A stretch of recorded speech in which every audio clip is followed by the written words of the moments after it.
What's up, guys? Theo here, doing a quick prediction for Jailton Almeida versus Curtis Blaydes. So right now, Curtis Blaydes is a minus 115. The comeback on Jailton Almeida is minus 105 on DraftKings. So the fight is lined very evenly at this point. But guys, I like Jailton Almeida here. The reason for that is that I feel like he is kind of well stylistically matched up to beat Curtis Blaydes. I know that might seem odd. A lot of people would say maybe this is a bad matchup for Jailton Almeida, because Blaydes has good wrestling, he's got power in his hands, and Jailton wasn't able to submit Derrick Lewis. But, you know, the thing about Curtis Blaydes is that Blaydes is a wet blanket wrestler. He is not like this guy who goes in and does like this really athletic chain wrestling. He doesn't really have great takedowns. Right? Everybody saw him get completely nuked to death, shooting in a really telegraphed takedown against Derrick Lewis.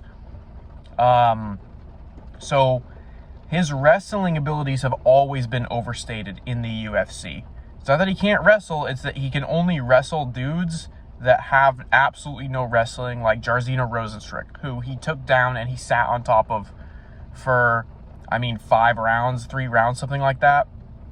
So, you know, anytime he's really not able to just completely take somebody down who has no ground game, anytime he fights somebody that's not that, he loses a striking battle. And I don't necessarily think Jailton Almeida is going to knock him out, but I think Jailton Almeida definitely has the speed to do something. And I think if it does go to the ground, I think Jailton Almeida has an advantage here because, yes, Jailton doesn't have, like, the best wrestling or anything like that. But one thing about the Derrick Lewis fight is that he was trying to submit Derrick Lewis. Guys, Derrick Lewis is like a notoriously difficult fighter to submit. Right, there's that meme about him just standing up from jiu-jitsu. But a lot of people don't talk about the fact that the guy is just like kind of hard to submit. He's got like no neck. So it's difficult to submit a gigantic dude like that.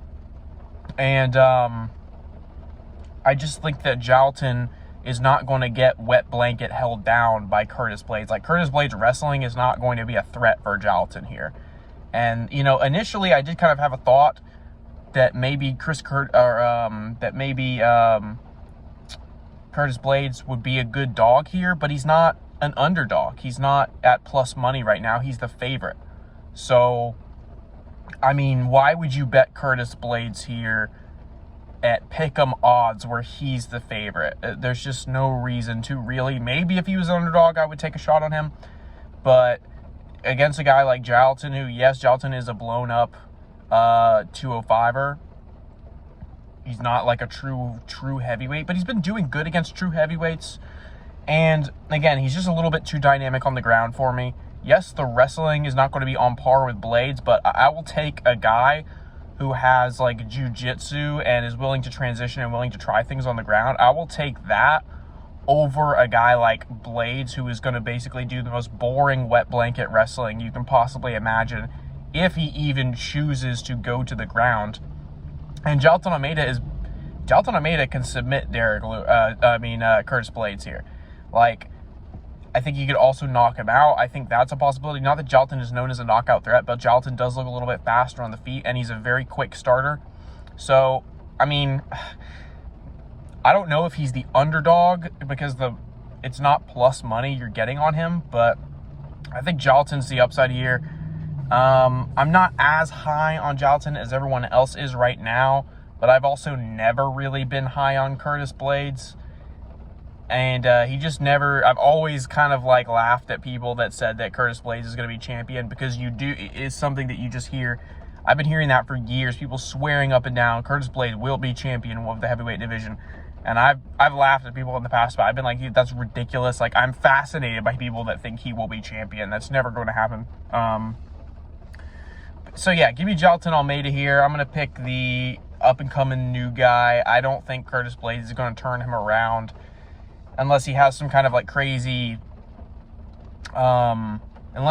really crazy like answer for him on the feet, like he knocks him out really quickly or something like that. But again, we haven't really known Curtis Blaydes to do that. He did look okay on the feet against Tom Aspinall before Aspinall's leg injury. But yeah, I think there's more upside at these odds on Jailton Almeida. So give me Jailton Almeida, guys. Keep it locked in. More picks coming later this week.